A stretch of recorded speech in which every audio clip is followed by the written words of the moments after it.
you're watching us from.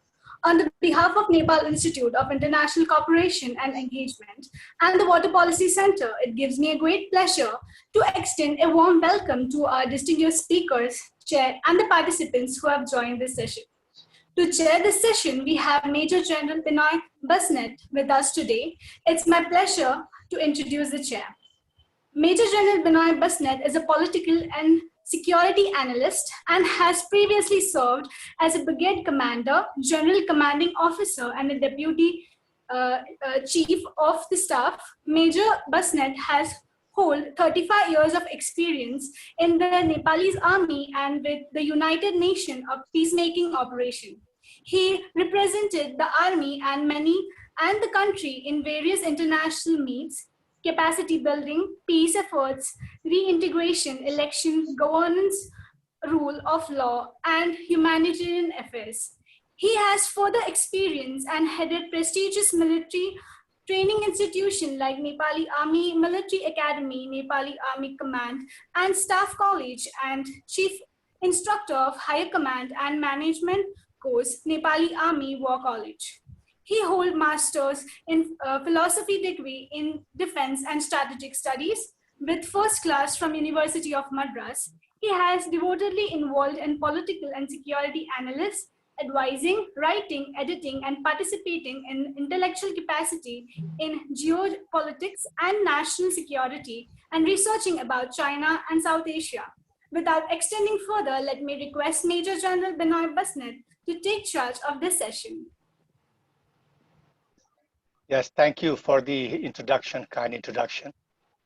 As we enter the third or the last day and the second to last session, it gives me great happiness to chair the 20th session of the Nepal Institute for International Cooperation and Engagement, NIICE, and the Water Policy Center, WPC International Conference on Post-Pandemic World Order, Navigating New Normal. Let me take this opportunity to commend Dr. Pramod Jaiswal, Research Director, and the entire NIICE team for professionally putting together such a seminar, webinar, with the 30 sessions and the participants from 30 countries. Great job. You have created volumes of knowledge that could be referred to by policymakers. Of the four, it is also pleasing to comprise a female panelist, which makes almost 33% of what we in Nepal claim about for gender equality. Great to have distinguished panelists from Bangladesh and India with a wide range of specialization and practitioners. To the panelists who have been communicated, observers, and who have joined to listen to this session. This session will last for 90 minutes, and the presentations by the panelists will be for a maximum of 15 minutes. I will sound after 20 minutes. There will be a 30 minutes Q&A. As for questions, please send it to the chat box. The questions can be directed either to any of the panelists. The questions will be addressed at the end of the presentation. Now, before introducing the panelists, let me take 3 minutes to cover briefly the geostrategic environment. The world and the government, big or powerful, small or weak, is being criticized about the handling of COVID-19. The global increase of COVID-19 is stressing budgets and reordering national and international security priorities. The world body, the WHO and the UN, is also being questioned. The grand strategic goals, geostrategic plans, and diplomacy campaigns are being executed by great power rivalry during the pandemic will lay the course for possible disorder or a new order influencing the future global order. Secretary of State Mike Pompeo said, let me quote him, quote, "The single greatest threat to the United States comes from the Chinese Communist Party. President Donald Trump is aiming to hold them accountable for the enormous loss of life all across the world and the trillions of dollars in the economic harm," unquote. During India-US Business Council, he also said, The free world must change or China will change the free world, reiterating the importance of India. Chinese Foreign Minister Wang Yi is on a tour to Europe to consolidate cooperative endeavors and reject all kinds of provocations. The two have sufficient political wisdom and are equipped with a strategic focus to make correct choices that benefit both sides and all of humanity, with 4-point proposals on building China-EU partnership, hinting that the US is behind. He has been spelling out that China-United States relationships are facing their most serious challenge since the establishment of diplomatic ties. The US election is less than 90 days. Prime Minister Modi's diplomatic approach with the first neighborhood policy, as well as to bring together multilateral organizations, SAARC or BIMSTEC, is being contended. The militarizations in the Himalayas is striding. When great power China and the rising power India are approaching to normalize the relationship with informal talks between Modi and Xi, both in Wuhan and Malappuram, the Galwan border skirmishes has added another sea confrontation when cooperation and competitions were evident. Just this morning, China denied and said that the PLA have always strictly observed the line of actual control and have never crossed the line that India accused for border violation. So the strategic balance policy that India was approaching is being debated. The traditional security architecture is being questioned. With a wolf warrior diplomacy and the strengthening of muscles in the Indo-Pacific region, though least likely, the likelihood of Cuban Missile Crisis or October Crisis of 1962 cannot be ruled out. With this concise depiction, let me introduce the first panelist, Mr. Afzalur Rahman. He is the lecturer at the Department of International Relations, University of Chittagong, Bangladesh, who will be talking on giving an overview on the COVID-19 and the beginning of a new world order. Mr. Rahman, can I hand it over to you?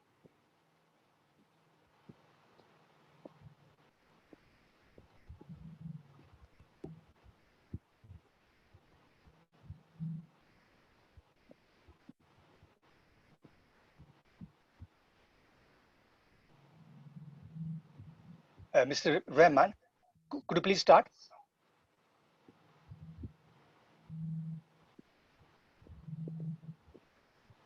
We can't hear you, Mr. Rahman.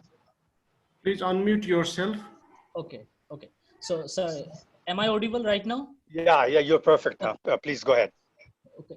Thank you very much, Honorable Chair, for giving me the floor, and also Nepal Institute for International Cooperations and Engagement and Water Policy Center, India, for giving me a very wonderful opportunity to present a paper on COVID-19 and beginning of a new order and overview. So, and also the director of Nepal Institute for giving me a chance. Very special thanks to him. Without any delay, in my papers, what I'm gonna try to explain before you. So this is the outline. I just move on to the objectives of my papers. So mainly in these papers, I have one specific aims, and that aims is about how the pandemic like COVID-19 having a correlations with the or impact on the world order system. This is the fundamental aims, and three of my core objectives is this presentation will try to investigate the nature of world order from the very beginning of the birth of nation state in 1648 to present. And secondly, it will try to compare the competitions among the superpower, over the course of history, and how this sort of competition impact on the world system. Okay. And finally, I just try to make conclusions. What will be the nature of future world order? I just try to add conclusions based on my observations. Okay. Now move on to these are the fundamental questions. I just say I already mentioned the questions pattern also with the objectives. How world order changes like over the course of history?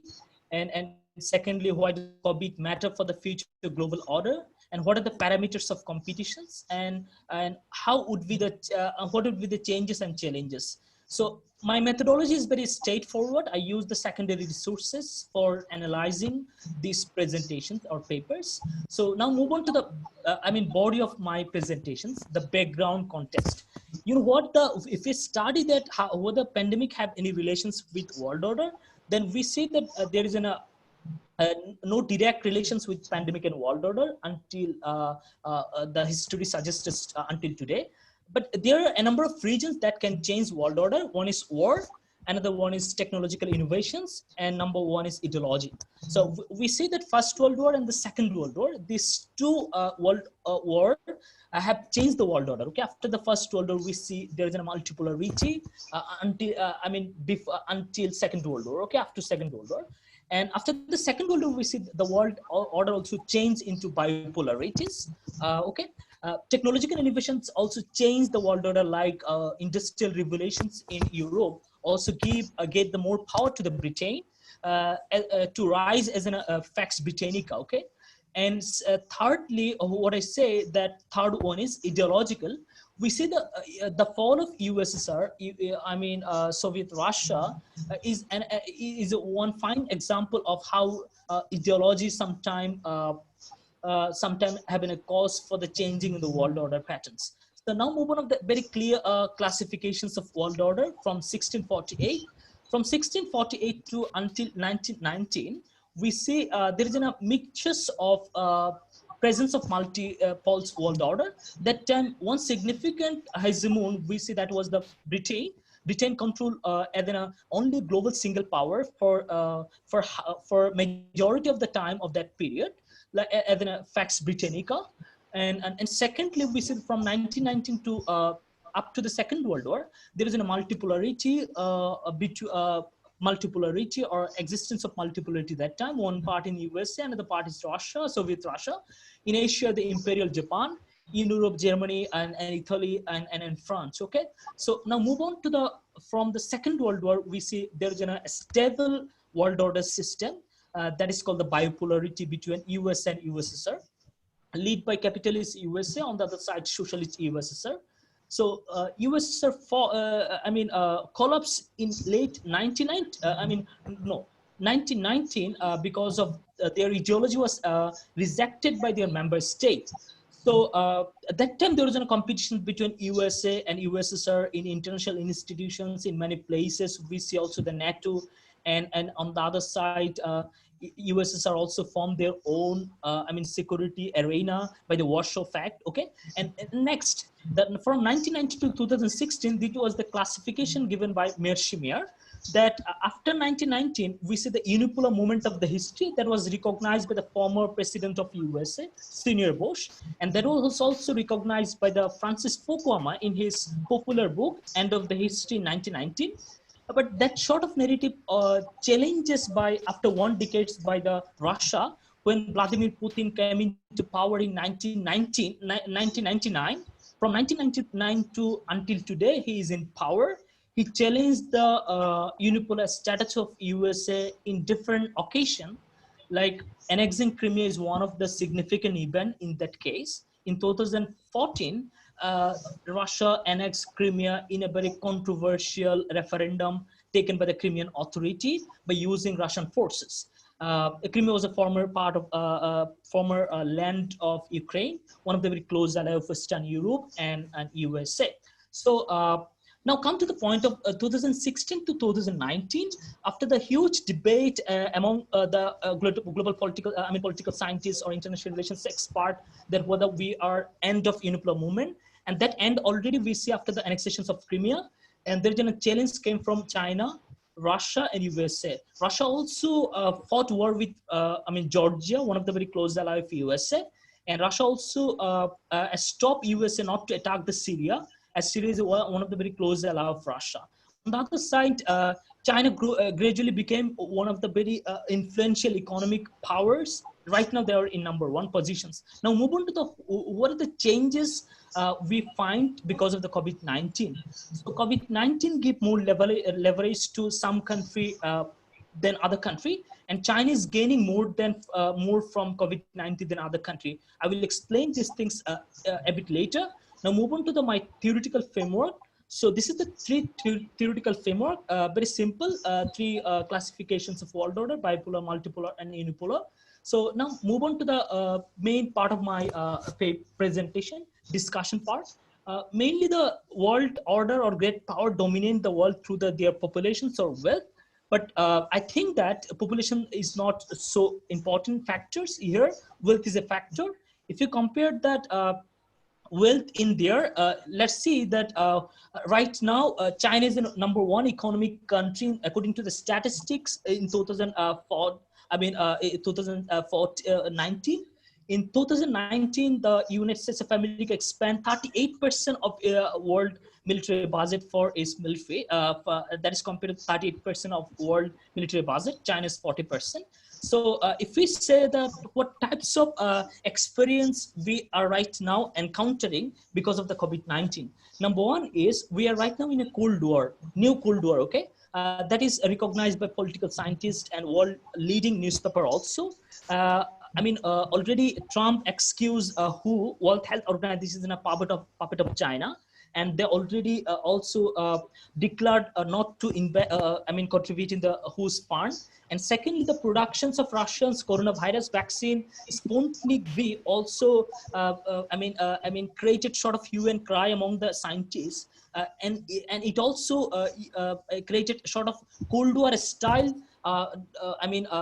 diplomacy, okay, as because Russia is not sharing all the informations to the WHO, in fact, who did not recognize their vaccine. And third, and very important actors is right now in China. In this pandemic time, China did several activities. One of them is China passed a new law for the Hong Kong, one of the autonomous part of China. And right now they undermine that autonomy, and new law will give more power to the mainland Chinese force. And also China have a clash with India, in June. And that clash is the new, this is a new types of clashes that two countries experience in last 45 years, okay? So, and third and next discussion is new world order would be like a multipolar world order that was present before Second World War without any centralized hegemonic state.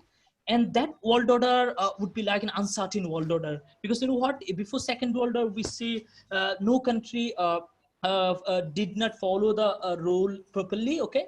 And second point is the power of international institution will be diminished to some extent. Existing power of the financial institution will be challenged by the new institution like AIIB, Asian Infrastructure and Investment Bank, that was formed in 2016, led by the China, including India, also the member of that bank. Another bank is New Development Bank. Already, many countries pursuing China and AIB for the loan for recovering the pandemic losses, okay? And next is future of globalization, also uncertain because of the COVID-19. Globalization, already we see that there is a sort of conspiracy, secret diplomacy, and among the mistrust among the nation state. In fact, allies, countries are not trusting their good allies also, okay, as they are not sharing what is going on within the country, and they are not sitting for the conventional foreign minister meeting also, okay. And finally, I want to say that coexistence of mixed and hybrid ideology based on democracy and autocracy will create more problem in coming days. So I cannot say that USA will be declined as a superpower, but they will. But we see that China is an autocratic country, as they have a positive impressions because of controlling the COVID or pandemic well rather than democratic country. So this will create problem as because of coexistence of democracy and autocracy side by side, as Russia also regained their power and they're controlling their neighboring country more than ever before. Okay, so next is the worst case scenarios or very bad scenarios are waiting for the poor and developing countries of the South, mainly African countries and Asian developing countries, and they have already faced a huge loss because of the COVID-19. They have a fund crisis, so they will more depend on China, Japan, and some of the prospective donor country for taking loan. And this sort of dependency will create new types of, complex relations between developing country and the donor country. And third, before the COVID-19, you may ask me one question that whether there is also presence of multipolarity before COVID-19. So what is the difference between that multipolarity and right now multipolarity we have experiencing? I say that multipolarity before COVID-19 was sort of a stable, but right now multipolarity is very volatile and uncertain, and countries do not follow the rules of international institution properly, and most of the countries are truly focused on their own nationalism, and they are solely concerned about their own benefit, not the benefit of other countries. Okay, only a few countries are taking the steps to help their neighboring country. One example I give right now: United States of America, having a global hegemony in previous, they supported all of their allies and all the nation state countries when they're facing any sort of crisis. Okay, but in this pandemic, USA did not help visibly to their allies country or nation state countries to tackle the pandemic. We know that USA, in fact, they're facing the problem.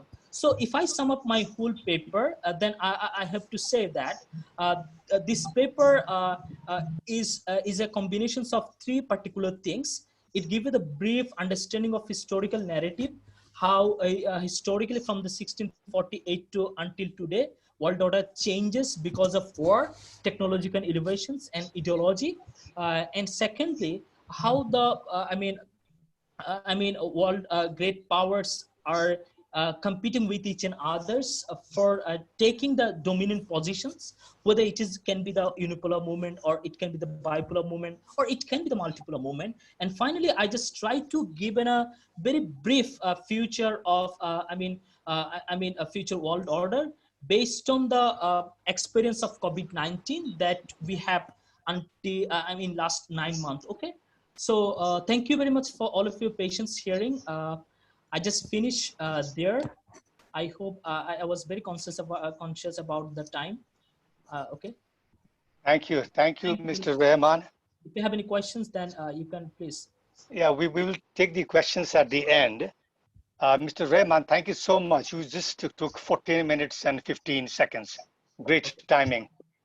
And the second panelist today, this evening, is Dr. Mrs. Uma Purushothaman. She's the assistant professor, Central University of Kerala, India. And she's going to talk on the India's options on trends in the post-COVID, post-19 world order. Doctor, please go ahead. Thank you, Chair. I hope am I audible? Yes, you are. Okay, thank you. Thank you so much, sir. Let me first thank NIICE and WPC for inviting me for this conference, and special thanks to Dr. Pramod Deswal for insisting that I speak at this session. I'm going to speak on the trends in the post-COVID world order and what the implications, what the options for India are in negotiating the kind of world order that could emerge after COVID. So history does tell us that pandemics have the ability to shape world orders. And just to give a couple of examples, in the 5th century BC, when Athens was this great economic and naval power, there was a plague which ravaged it during the Peloponnesian Wars with Sparta, and this was one of the factors which led to its defeat. Then in the 17th century, had the Italian plague, which completely decimated Venice, which was then a very powerful state, and then you had new powers like England coming up at its expense. So pandemics, revolution, recessions, technological change, war, all of this can change the status of all of the great powers. It can bring about changes in the world order. So clearly, given the double whammy of the global spread of COVID-19 and the economic recession associated with it, we are going to witness some changes in the world order. And like most scholars, I believe that these changes are going to be evolutionary, they're not going to be revolutionary. There's going to be no drastic change as such, but basically some of the trends which were visible before COVID-19 will gather pace. And I've identified 10 trends which I thought are important. I'm sure there are several, I know there are several more, but for the purpose of this conference, I'm going to just talk about 10 trends. So what are these trends? One is, of course, deglobalization. And this is a point which has been made by many, many people after after the outbreak of COVID. Globalization saw its heights during the 1990s. A lot of people would even call it hyper globalization.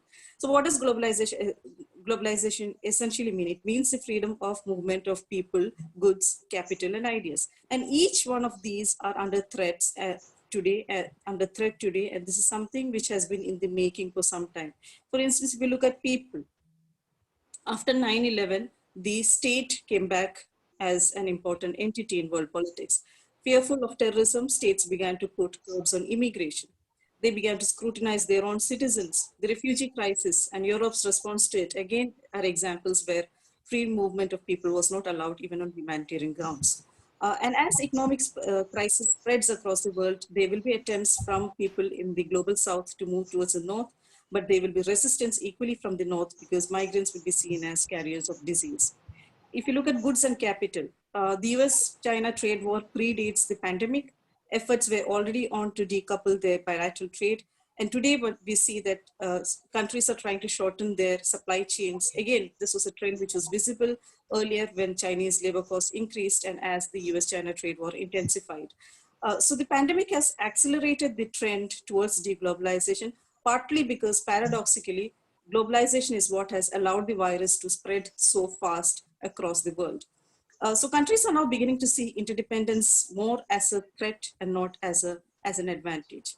As for free flow of ideas and information, states are moving towards becoming surveillance states and increasingly clamping down on dissent. And while this was something which used to be under the curtain earlier, it was veiled earlier, today it is justified in the name of the pandemic with, all kinds of apps are being mandatory, being made mandatory, facial recognition tools are being used by many countries, all in the name of the pandemic.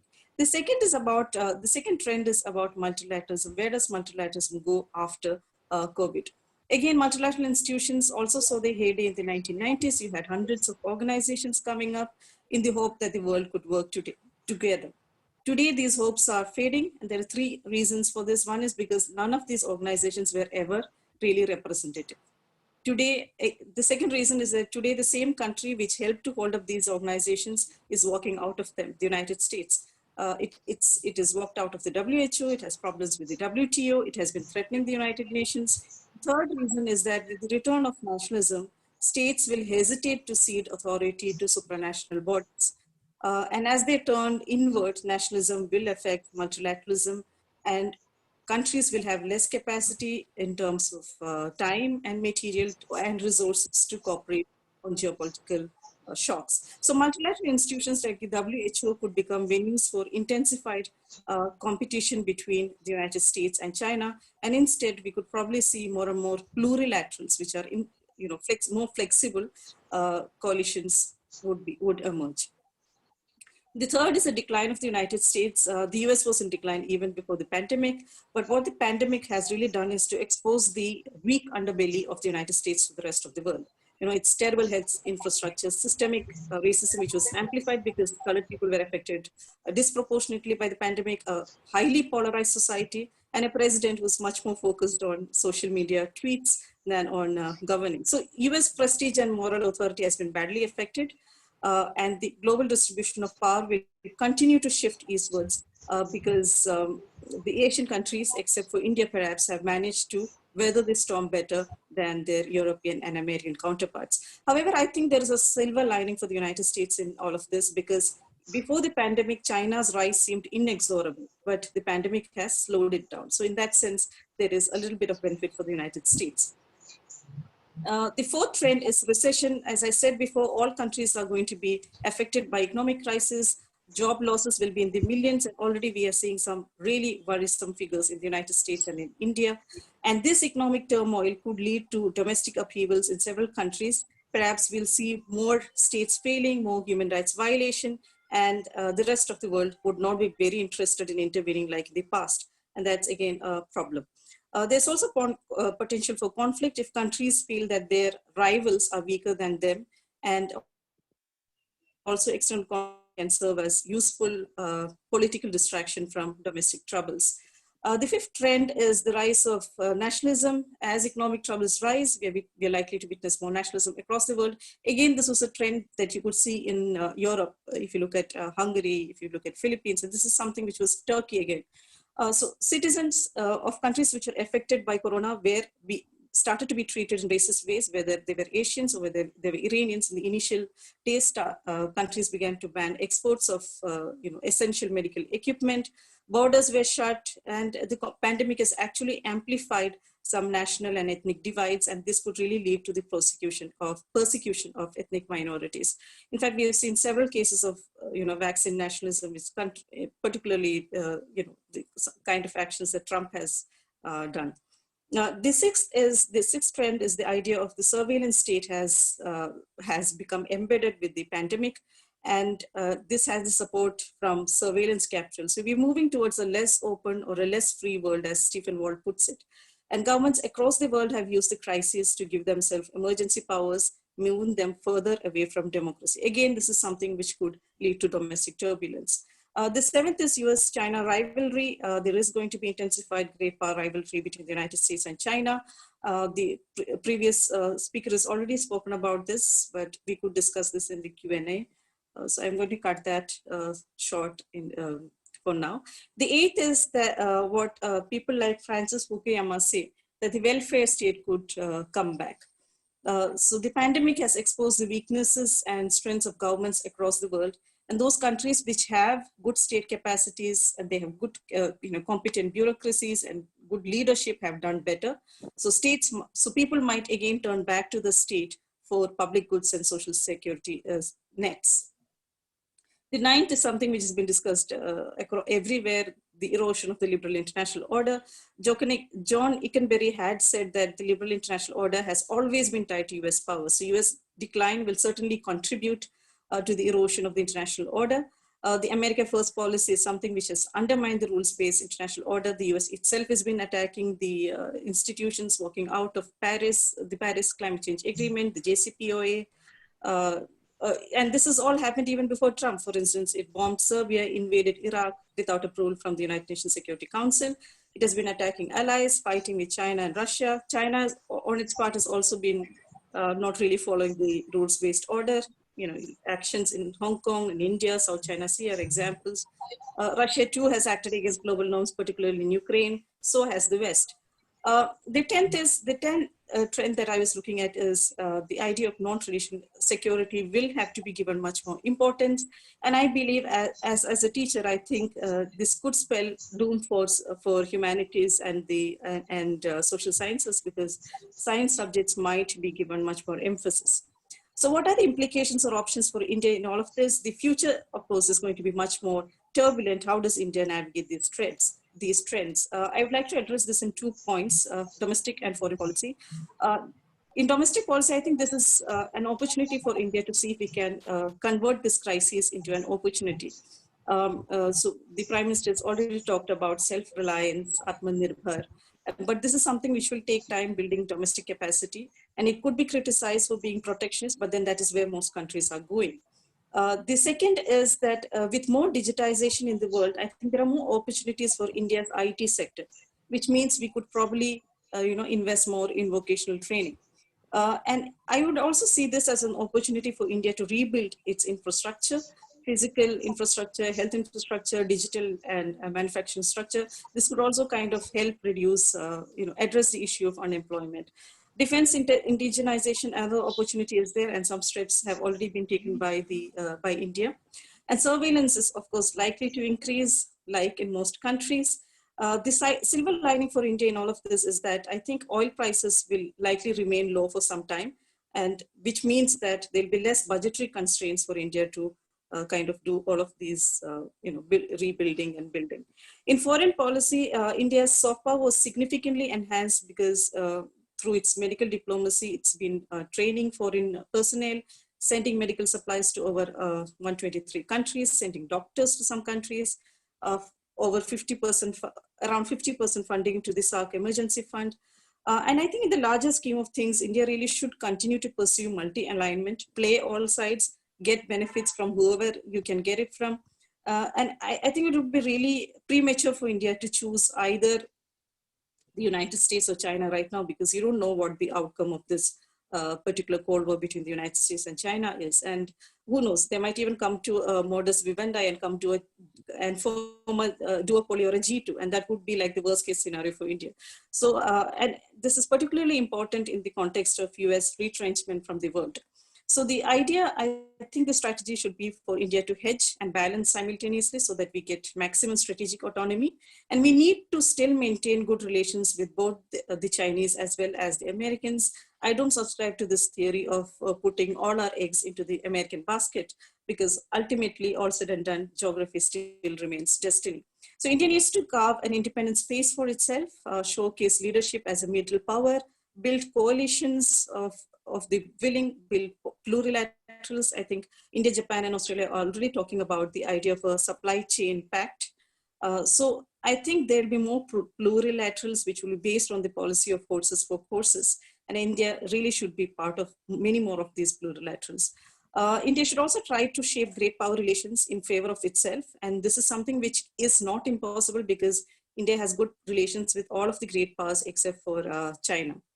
Again, in the multilateral era, I think this is a great opportunity for India to shape the agenda, try and increase its influence, make them much more representative. I think the WHO is a great candidate for reform at this point. And last but not least, I think India really needs to prioritize its relationship with its neighborhood. In South Asia, I know right now we don't seem to be having good relations with most of our neighbors. We started well with the SAARC Emergency Fund, but then I think we didn't really follow up on it. And I think India really needs to realize that for it to walk away a little unscathed, or to deal with the COVID pandemic or the repercussions of the pandemic, it really needs peace in its periphery. It cannot have neighbors who are worried about its actions, or it cannot remain worried about what its neighbors are doing. So it really needs to prioritize South Asia, its relations with South Asia. I'll stop there, and I look forward to any questions that you may have. I hope I've kept to time. I don't know. Yes, Dr. Uma, very nice. 14 minutes and 7 seconds. Thank That you. was wonderful. All right, let me invite the third speaker, Dr. Ashish Shukla. He's the research faculty from the Indian Council of World Affairs, India. So he's going to talk on the Indian perspective on the post-COVID-19 world order. Please go ahead, Dr. Shukla. Thank you very much, sir. Am I audible?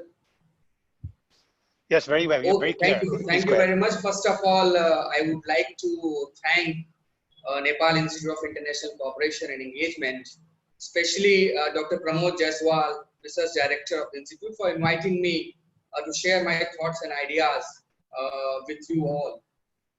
This is a very timely initiative on part of NIICE to discuss and debate issues that are going to impact our future in a remarkable way. A lot has already been said by my co-panelists, two co-panelists, who have beautifully covered various aspects of the issue. There is not much left in that sense for me to talk about, but let me also give it a try and give you some perspective which may be useful in understanding what's going to come in near future. Realist stream of thought have long dominated the discourse in international relations, which primarily considered states being solely responsible for the security and well-being of their people. Thus, they argued in favor of maximizing power as well as security, depending on which strand of realism one follows. If you happen to be an offensive realist, you will talk about maximizing power. However, if you belong to the defensive realist tradition, you will talk about maximizing security of the nation. Liberals, on the other hand, consider security and well-being of the people a common goal which could be achieved through cooperation and coordination. The neoliberal institutionalists emphasize upon creating international institutions to tackle common challenges faced by the world in general and states in particular. Both realists and liberals were right in their own way. However, security by and large continued to be defined by states in terms of securing the territorial integrity of a nation, for which one needed to invest in advanced weapons and advanced weapon systems. Not much thoughts were given to secure the individual for whose benefit every other institution under the sun came into existence. This has thoroughly been exposed by the ongoing COVID-19 crisis. The pre-COVID-19 world, if you see, it was a votary of globalization, and globalization, as you know, is generally understood in terms of an interconnected world, increased interconnected world in that sense. If I were to quote famous British sociologist Anthony Giddens, who actually defined it as the intensification of worldwide social relations, which link distant localities in such a way that local happenings are shaped by events occurring many miles away and vice versa. Hyperglobalists take a positive view of globalization and argue in favor of reducing barriers to the extent that makes state sovereignty sometimes meaningless or irrelevant. That is their idea. That meant a liberalized visa regime and free movement of men, money, and materials, as we know, 3 M's of globalization. In contrast, the skeptics reject the very idea and underline the fact that states and geopolitics continue to be the main actors shaping the world order. Ever since the emergence of globalization as a potent force in international relations, the world community became increasingly acquainted to the structured arguments bettered by both the hyper-globalists and skeptics. If you have to find out the truth lies somewhere in between and is not only recognized by scholars and practitioners of international relations and diplomacy, but also by various international organizations, including the World Health Organization. WHO defines globalization as the opening of international borders to increasingly fast flows of goods, services, finance, people, and ideas, and the changes in institutions and policies at national and international levels that actually facilitate or promote such flows. However, with the same token, WHO underlines the fact that globalization has the potential for both positive and negative effects on development and health. The COVID-19 pandemic, which the world community is trying hard to tackle, at present is the most suitable example of negative effects of globalization on human health. It has not only disrupted markets and shattered lives of people across the world, but it has also exposed the competence of the governments, irrespective of the kind of government you are having throughout the world, be it democracy, be it authoritarian government, or anything like that. The humanity has witnessed very few events or catastrophes having the ability to authoritatively redefine and reshape the new world order. COVID-19 outbreak, to my mind, is one such catastrophe which may lead to a fundamental shift in international relations. The world, it appears, will never be the same again, and you must be knowing through various reports and sources that this is going to be the case. The COVID-19 outbreak will become the new reference point in international relations. As earlier we used to refer the word in pre-9/11 and post-9/11. So now we are going to refer pre-COVID and post-COVID international relations. Besides securing the territorial integrity, states would also focus on human security. That is the effect of this COVID-19, that apart from focusing on territorial integrity, states are now also going to invest in human health, especially that would actually enhance human security in the end. Post-COVID-19 international relations are going to be different in many, many ways, which requires academics, statesmen, and practitioners of international relations to get together and restructure the international system. As of now, we don't see any meaningful effort in this direction. However, as NIICE has taken an initiative, we are also discussing it. So we may come up with something which may be useful to understand our future. And since we don't know definitely what's going to happen, but we can have a calculated guess. And what those calculated guesses could be, I'm going to throw some light upon that. Firstly, to me, it seems state sovereignty will regain the prominence. However, free market economy would not take a backseat completely. To quote a famous scholar called Stephen M. Walt, the pandemic will strengthen the state and reinforce nationalism. So in the name of nationalism, you may see a lot of changes happening across the globe. They may be good for the short term. They may be good for the long term, but we don't know what kind of changes states are going to take in this particular period. And if I am allowed to quote Shiv Shankar Menon, so what he says that using his own word, that government is back. So market is actually going to take a back seat, but not completely, as I said. Secondly, states will become much more protective and conservative in their approach. If I were to quote Richard and Haas, who says that coronavirus crisis will, at least for a few years, lead most governments to turn inward, focusing on what takes place within their borders rather than on what happens beyond that. Thirdly, rules of engagement at various international institutions would be renegotiated, and in some cases would be changed drastically. Fourthly, if I have to say, with the decline of American prominence in international system, we'll witness a more aggressive China. An example is already before us, especially in this region, in the form of recent developments in Ladakh region.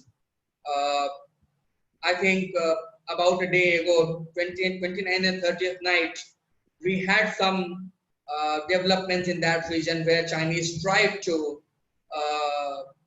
assert, or not assert, actually, they tried to, they tried to move their military in an area which doesn't belong to them, but they were stopped by Indian armed forces. If I have to refer in this situation Kishore Mahbubani, Kishore Mahbubani says that the COVID-19 pandemic will not fundamentally alter global economic directions.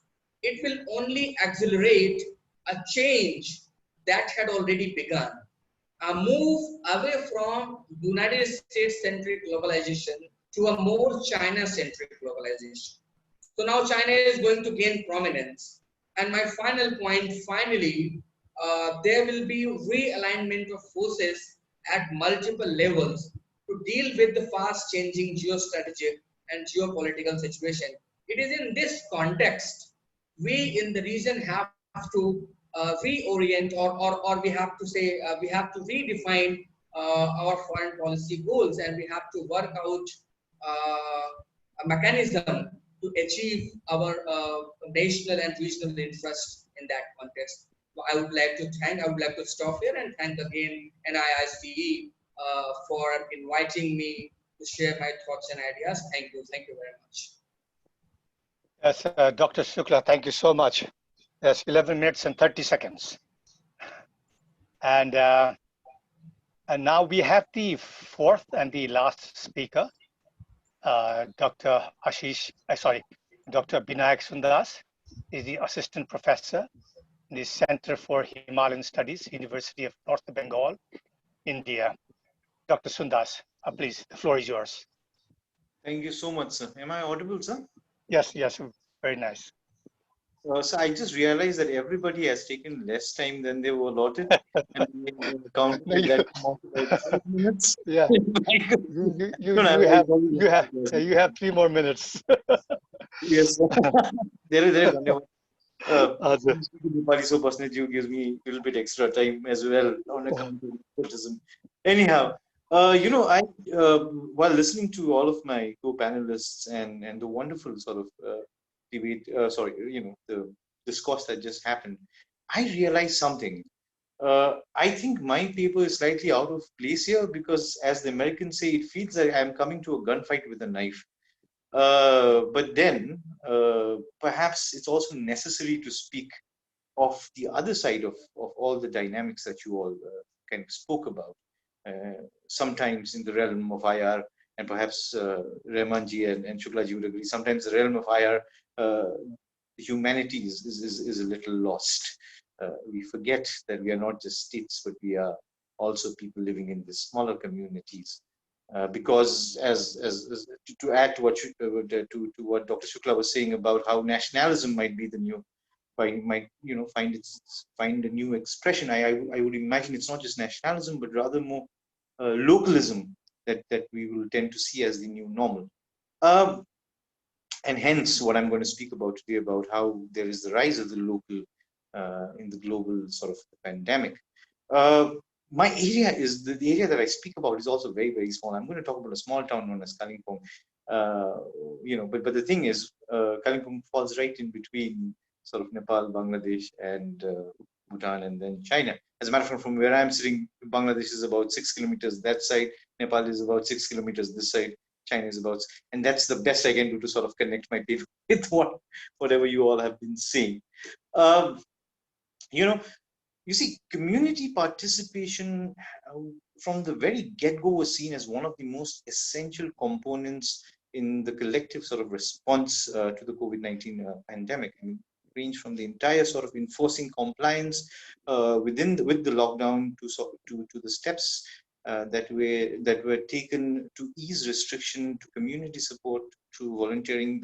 The idea of community being central to all of these responses was again and again reiterated.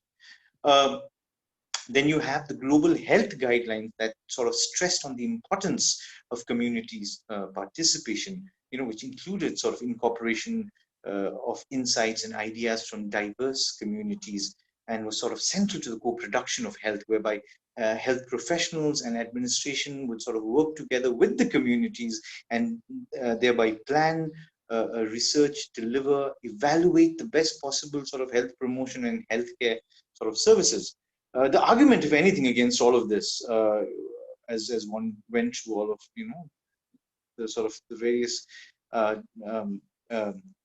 literature that was coming out at this point of time about the use of community in this battle, was the fact that if anything, that the state has only been telling the community what to do, whereas it was taking very little from the community, in regard of what the shortfalls were and what was the best sort of possible paths to be taken. That if communities were able to provide insights, then these would be very, very helpful in overcoming the stigma and the structural barriers, so to speak, and they were actually very well pleased to work with the state and as well as the other sort of stakeholders in the region to work out a very diverse and a collective sort of a response. As such, the idea was that with the community, it may be possible to devise what you would call a very tailored solution to the needs of a very rather diverse population, especially in the case of India. And in all of these sort of discourses and reading all of these papers and statements by politicians, one would get the feeling that the community is seen like a silver bullet, that if it doesn't even need to be used properly, it just needs to be used extensively, and it would be able to stop the flow of this global pandemic dead on the tracks by using this very local sort of a solution. All of this is sort of premised on the idea that community's role is benevolent. And if you go back into how this conception of community as being benevolent, of using the community's knowledge production, so on and so forth, I think one would need to go to the 1990s. And I go to the 1990s, I don't mean to say that the idea of community begins in the 1990s. That would be absurd, especially for a history student like myself to say. I mean the specific understanding of a community, the socio-political and the cultural overtones, specifically in this side of the Himalayas, beyond nation states, that actually can be traced to the 1990s, when the concept of indigeneity became a very prominent way of mobilizing support for ethnic political sort of issues, not just here, but in the international arenas. If you remember, there were initiatives by the UN and other international organizations that made the discourse of indigeneity a very viable way, whereby many groups could claim rights within the state. If you remember, it was 1993 that UN declared the International Year for world's indigenous people, the world over. It was exactly at this point that the Janjati movement in Nepal, which began 1990s, one would actually trace it further back, but the usual idea is that it began in the early 1990s. They started getting associated with this concept of indigeneity, which actually culminated, I think it was in 2004, when the term Adivasi was appended to the Nepali Janajati Mahasangh, making it the Nepali Janajati Adivasi Mahasangh, or Nepali Federation of Indigenous Nationalities, whose resonance then found its space not just in the Nepali nation state, but rather in the Nepali geography. Now, what do I mean by the Nepali geography? I mean, by Nepali geography, I mean the entire space that is occupied by Nepali speakers across the Himalayas, which would include not just the nation state of Nepal, but also places like Sikkim, Darjeeling, parts of Bhutan, and parts of Arunachal Pradesh. A group that is held together not just by language, but rather by ethnic and caste formations. If I could give an example, Basnetji Major General Basnet is still a Basnet in Kathmandu or in Darjeeling. Is that caste identity doesn't change, as I am a Dome either in Darjeeling or in Kathmandu, and that is what I mean by the rather Nepali geography. And this conception of indigeneity of the community found resonance across the borders in Sikkim and in Darjeeling, where political sort of movements started mimicking this kind of indigenous dialogues, which led, as now in Darjeeling, to the formation of boards based on communities: the Tamang Development Community, the Lepcha Development Community, I think the Chetri Baun is the Hitkari community, whatever, the Damai Development Board, etc., etc.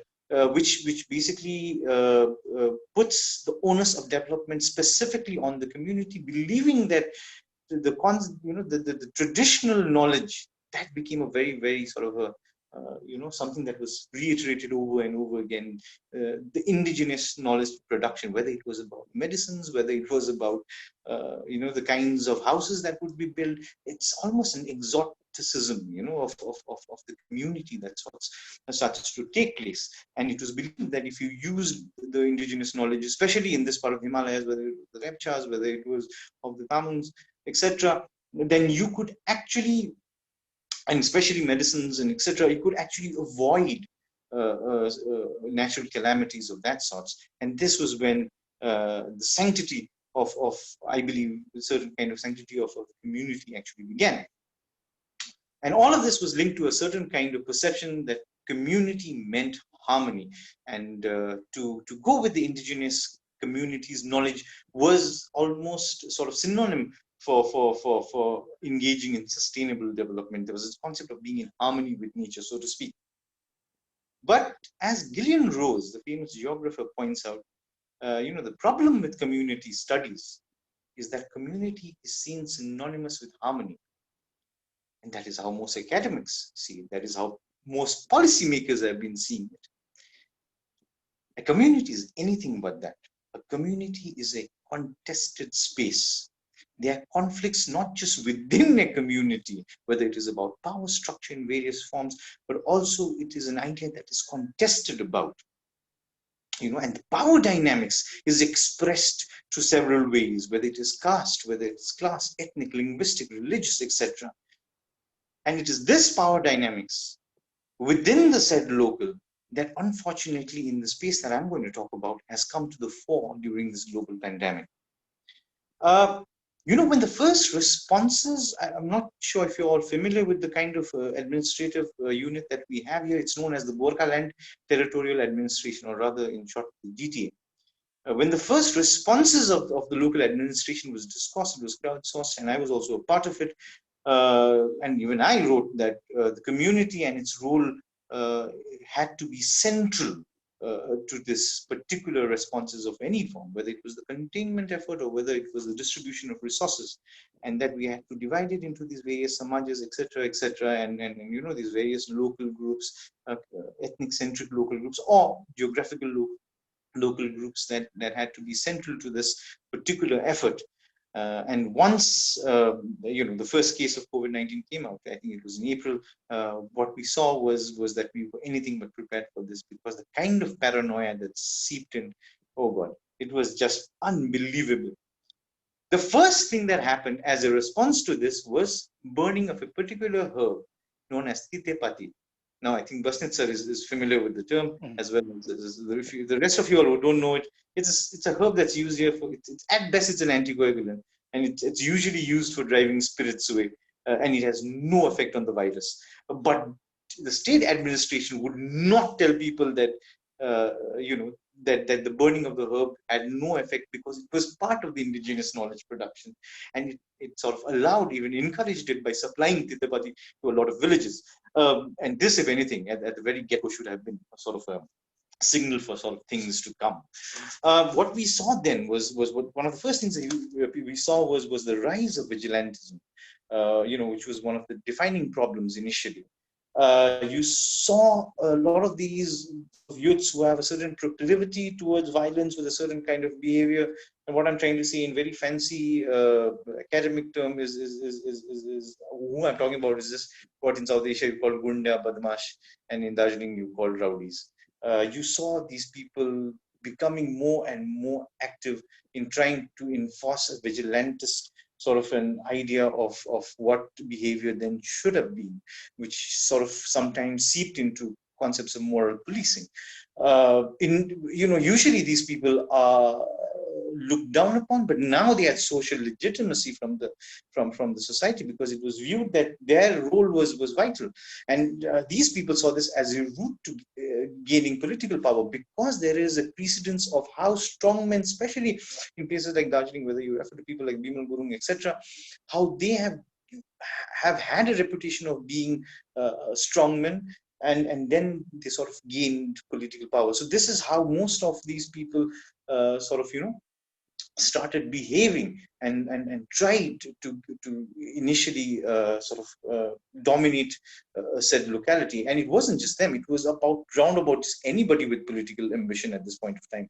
It was doctors, or it was professors, it was any local businessman, anybody started becoming what in Darjeeling you would call as corona leaders. People who started becoming more and more vocal about how resources and who the resources should be allotted, how discipline should be implemented, so on and so forth. And all this bickering and backering that tend to happen within the local community did exactly the opposite of what people had hoped for would happen. It created a huge kind of sort of confusion about how the response was to be there, because everybody wanted to be a leader, everybody wanted to sort of have a say in what to do, everybody wanted to be seen doing it. Now, moving from more of these general sort of examples, I move to the more specific. In Kalimpong, about 8 kilometers, there is a small municipality ward known as Topkhana. Most of you all are familiar with the Persian Urdu Hindi term. Topkhana is generally an armory. It probably was an armory of the old British, or of the Nepal, of the Gorkha dynasty, or of the Bhutni, whoever at one point had sort of occupied Kalimpong. But the place is known as Topkhana. It's a very interesting history for which we don't have time for. Now, Topkhana has a very, I would stop to call it a multicultural society, but it does have a society that is, where a lot of people, whether it is Bengali Muslims or Bihari Muslims, dominant of Nepalis there, of course, with Chetris being the highest numbers, followed by Tamangs and then by Domai, and a few Marwadis and Hindu Biharis here and there. More than telling you the number of which community lives where, I would rather like to point out that there is a system, a structure that is in place where religious identities and caste identities had not sort of come to the fore. And it was something where linguistic, because everybody spoke Nepali there, that linguistic identity was more and more sort of dominant, and everybody sort of identifying, or rather forced to identify, with the Nepali language and the Nepali ethnic movement known as Gorkhaland. What we saw then was, as soon as the Tablighi Jamaat, if you all remember this incident happened in Delhi, the Muslims who were living there, people who, were people who, neighbors who had seen them every day, suddenly started viewing them with suspicion, and it was unimaginable. The local ward commissioners would go to them, tell them not to allow anybody from outside to come there, would not allow them to move outside the house, would not buy from their shops. Bread was nobody had bread for about a month, because the idea was bread was made by Muslims. It was unbelievable. The manner in which these people rise. When I spoke to them, they spoke about being suffocated inside their houses, by people that for example, one Chacha, I cannot take his name because he asked me specifically not to take his name. I'm going to call him by the generic term. I called him Chacha. He referred to the fact that my neighbor, who saw me every day get up from my house, come to the shop, suddenly thought I'd gone to Delhi. And he was like, when did I go to Delhi and to this Jamaat? I don't even know what that is. And it was a very sort of painful thing to hear from. The manner in which this religious identity sort of suddenly became dominant. The other is the fact that near Topkhana, there's another small housing colony known as the Sweeper Line, which is housed by a community that very politely is called the Harijan, not so politely is called the Mehtar, which is a very, very derogatory term to use, and I only use this in an academic sense. Please forgive me if I hurt any sensibilities. Most of these people are people who are third or fourth generations who have lived in Darjeeling, and some of them work as Group B staff in the government hospital nearby. Now, the very fact that they worked in the hospital, and this is not even the COVID-19 hospital, just a general hospital, they were already viewed with suspicion. The moment that hospital was shut down because of some corona cases or some kind of rumors, these people were put under lockdown. Entire housing community was put under lockdown. Just the specific community and that specific housing project. And once 2 or 3 of them, they were completely boycotted by the by the localities nearby, which included not allowing them to buy groceries, which included not allowing them to move outside their buildings, and all of that. Now, this is not to say, now if I combine these two, the manner in which the sweeper, and then the funny thing is, these people, if you combine this incident of the Sweeper Line along with the Muslim incident, it's not to say that the coronavirus sort of brought about, the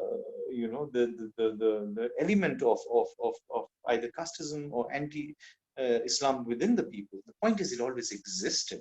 This just allowed it to come to the fore. Which then points to the question of, is community and giving community, or quote unquote community, the right to sort of, the central, to think of the community as being this benevolent, structure that would look at everyone in a certain, equal manner, is actually flawed, as we can see with these two communities, right? And the point is, these Harijans are treated as untouchables, not just by the upper caste, but also by the Nepali untouchable groups of, people like Damai, Kami, and Saki. These are the lowest of low, and they have felt the brunt of this the highest. Moving from this sort of the caste, there is also the class angle. I remember one particular person known as Tegh Bahadur Bhusal Buzadame, who went back to his home from Siliguri. He was forced to stay in house quarantine for about a month.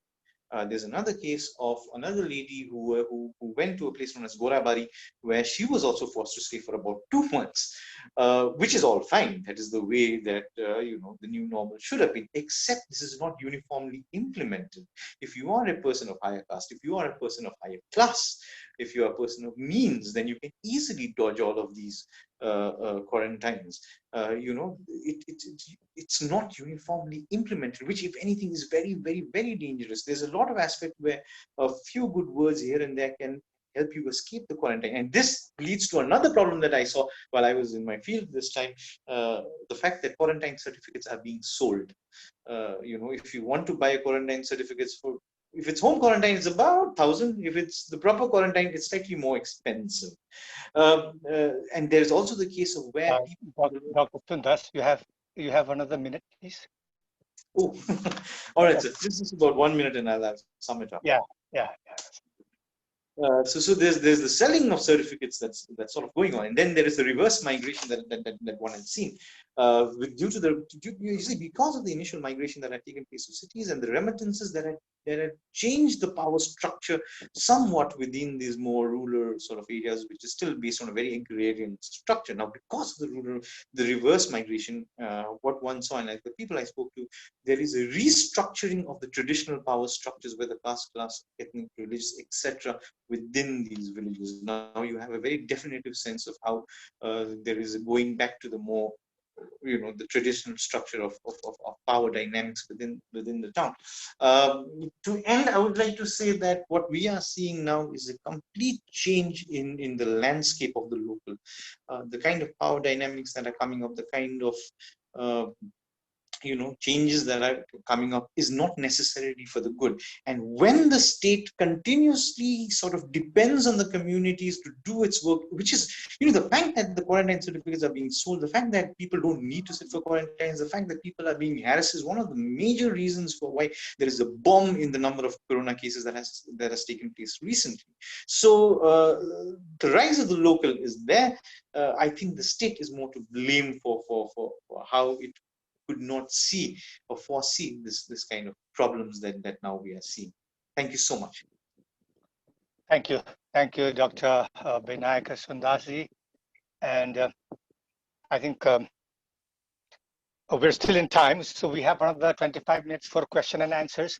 Dr. Pramod, do you have any questions on the table there?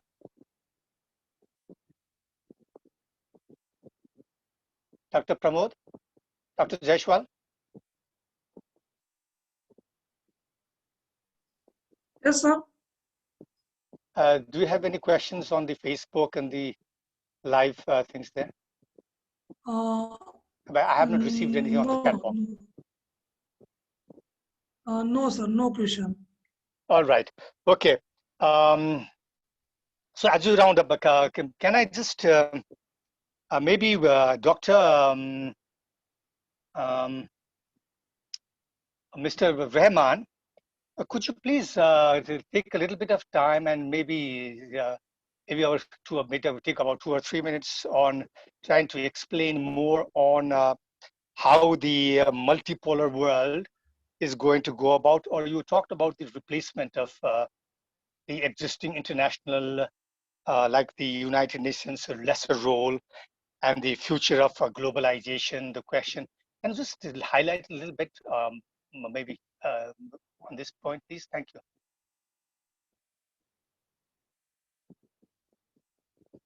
Mr. Rahman, you need to unmute.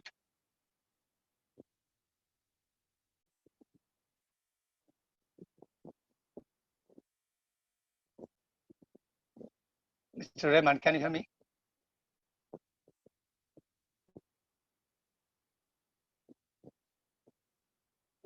You need to unmute, Mr. Rahman, if you can hear me.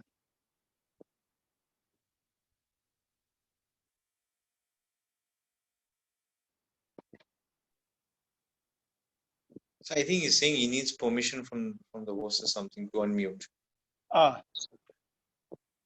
Dr. Jaishwal? Dr. Jaishwal? Yes, sir. Can you unmute Mr. Rahman, please? 1 minute.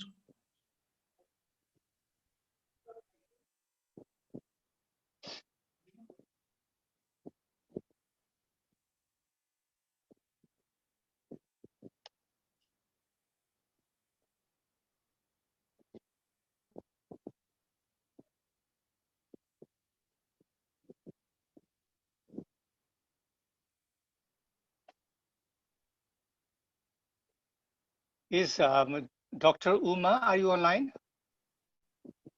I am, sir. All right, okay. As we were waiting, like you brought out the issue of like take this as an opportunity, and you have the domestic and the foreign. Could you please explain a little bit more on India and the neighborhood? How maybe good ways or maybe a few policies that both the, let's say, the smaller neighbors and India should take for a better environment? Okay, thank you, sir. Yeah, well, I think most people would agree that we seem to have lost the neighborhood, at least for the time being. And I think there's a lot of concern in India that China might be, overtaking India in the neighborhood. So the idea of trying to reclaim the neighborhood from China, I don't think it's possible for us to completely eschew China or to get China out of all of the neighbors. But what India really can do is one, I think India needs to be much more sensitive to the concerns of its neighbors, whether it is, Nepal, the issue over the map, for instance. I believe the Nepalese ambassador kept trying to, getting an audience from the foreign secretary, and he didn't get it. So I think India needs to be much more sensitive to neighbors, treat them with respect, and unlike China, India does not have huge capacity in terms of finances. So what India really can do is continue whatever aid projects it has in the neighborhood. Focus on, look, India's advantage compared to China is that it has certain cultural similarities with the countries in the neighborhood. And what it can really do is try and build a human capacity in these countries as well, because India's advantage is that it has this huge human resource abilities. So I really think India should start talking to the neighbors on equal terms. Should not be act like a big brother, and it should also try to be much more generous to its neighbors. I'm not saying that India can match Chinese aid, but India can match aid in terms of capacity building, which is something that India really should start focusing on. That's my two bits about Yeah, the thank you. neighborhood. Yeah, But please. I think basic is respect. Yeah. Yeah, thank you, Dr. Uma. Dr. Rahman, I think you're unmuted now. Okay, sir, thank you very much. Could you please repeat your questions again? I'm sorry if I just Like as you ended your presentation, you're talking about the lesser role of the United Nations and the future of globalization, is it? So when the last two and a half centuries like have been, I mean, the economic stability and the security stability uh, uh, uh, have been is because of globalization. And so how do you think the things will move about? I mean, you can particularly focus on the regional aspect or explain more on the multipolar world. okay. So, sir, listen, sir, I have to say that globalization mainly promoted by Western liberal world, mainly the Western countries and United States of America through the liberalism or liberal. They're using the, argument of Adam Smith and many more liberal theorists. But I want to say in the pandemic time, if you deconstruct the event that occurred in last 9 months, then you see that none of the Western countries and or Western liberal countries, they didn't focus on globalization in this pandemic time. Rather than it is China that is, Chinese premier always focusing on we are focusing globalization, liberal trade, but this is a Chinese version of globalization, I think so, because you know what, in the globalization, basic globalization, already that was also pointed out by other speaker about the Anthony Giddens point. Basic globalization always related with the argument of free market, also the liberal idea of democracy. Okay, but Chinese version, I think that it's not directly supported the idea of the globalization that we witness in last 3 decades or 2 decades. Okay, specifically. Second, I think that the path for the globalization will be challenging in coming days. the globalization that we know, okay, in previous. So secondly, I want to just revert your question, that is how the rule of the international organizations like UN will be halted in future, because of what, in 2016 China established one bank, that is Asian Infrastructure and Investment Bank. This bank is an alternative of World Bank. World Bank, previously it was known as IVRD, and IVRD was established for reconstructing the economy of Western Europe after the Second World War. So I think that AIIV also became same after the pandemic, okay? And already, in fact, my country already given a big proposals to China for loan. So I hope many more developing countries already gave their proposals for loan, as because they have they're facing to run their government. So AIB can be an alternative. In fact, India also the important member in the AIIV. And there is another bank, that is New Development Bank, that was mainly established by the BRICS, Brazil, India, in fact, China, and Russia, and South Africa. So I think that these two organizations will be a sort of alternative. They're already working.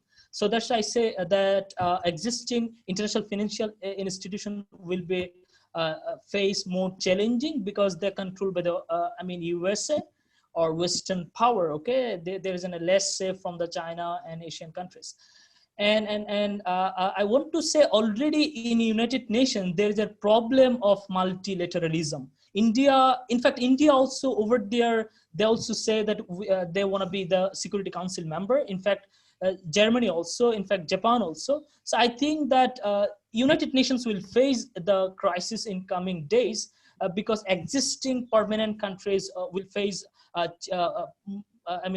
will face more problem because of the pandemic have changed everything. So that's a response from me. And another issues, and developing countries are already looking for donors, and they have a right to choose determine their foreign policy also. And USA already failed to support their allies, very close allies. I want to share one thing, that after the conflict between China and India was supposed to expect a response from the USA, I think so.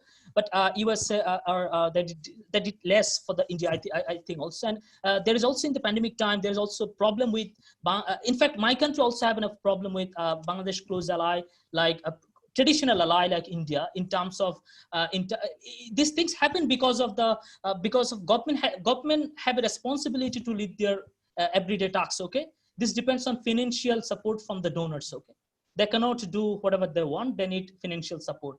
This financial support will change the world politics and international institutions. Thank you so much again. Yeah, thank you, Mr. Rehman.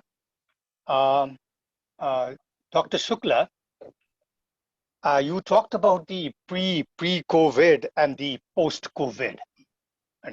Now, going to the latter, the post-COVID, and on the issues of nationalism and the state sovereignty, what do you think would happen to the multilateral organizations like the SHARC and BIMSTEC? How do you think it will shape post-COVID? Dr. Shukla?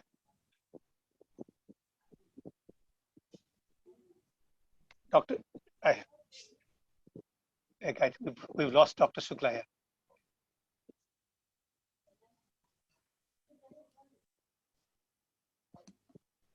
I'm Okay, while we're, yeah, can you just, let's, while we're waiting for him, to Dr. Sundas, you brought a very interesting point about the communities about the communities playing a greater role in the control of pandemic and all.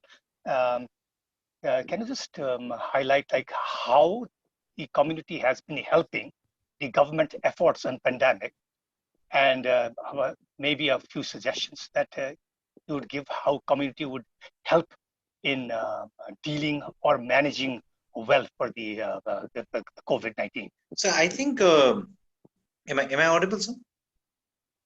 Yes, So I yes. think the main problem with this was how the government automatically assumed that the community would not have internal sort of differentiations, would not have internal power plays, would not have the state had assumed that community would work for the benefit of all, which I mentioned derives its origins from the 1990s. Has the community in that sense been helpful? Well, initially, in the immediate response, especially when the lockdown was taking place in context of resource distributions and understanding how specific household, I'm not even talking about villages, I'm talking about specific household and specific needs, was something that only a very basic unit of a gaon can determine, through, I'm not even talking to the panchayat, but just specifically gaon ko samaj le, how it can determine how a specific household can needs, whether in terms of milk, or whether in terms of medicines, etc. And in that sense, this was a success, in the sense that the community was able to sort of what I mentioned earlier about having tailored solution to these aspects. The problem was, looking at these initial successes, the state started giving more and more autonomy to the community, again premised on the fact that the community would again work for the benefit of all. But as time went on, we saw that it doesn't. There are ethnic fault lines, and in case of the Nepali society, there are caste fault lines that start getting more and more exaggerated as time goes on. In my suggestion, I that's the thing. I was, while writing this paper, I was wondering, if one were to say community is progressively failing to provide adequate support in this COVID fight, then what is the alternative? It's in this global pandemic. I don't know if there's any good solutions to anything. But if the state were to take cognizance of the fact that the community has these kind of internal differentiations, and would to sort of retain some of the power, especially in context of boycotting and lockdowns, and sort of cordoning off areas, if the state could sort of keep that power to itself and not allow for village communities or local communities to sort of do that arbitrarily, then in what I'm trying to say, if the state behaves like a referee and keeps a very vigilant sort of count of what it's doing, instead of just allocating resources on resources, that might be probably a better way to sort of do it. So I don't know if this answers your question. Yeah. Thank you. So Is Dr. Supla in? No, all right. Okay, we have another 10 minutes to go. So I think thank you so much for all the panelists. I think it was a wonderful presentation on the post-COVID new order or new normal, or things. But definitely what we can really see is the Indo-Pacific region and the South Asia, particularly because of the fundamental role that India will play on the post-COVID dynamics, like including all these smaller states, where we can refer to, as Rahman was also saying, that the Cold War has begun. I do agree with him.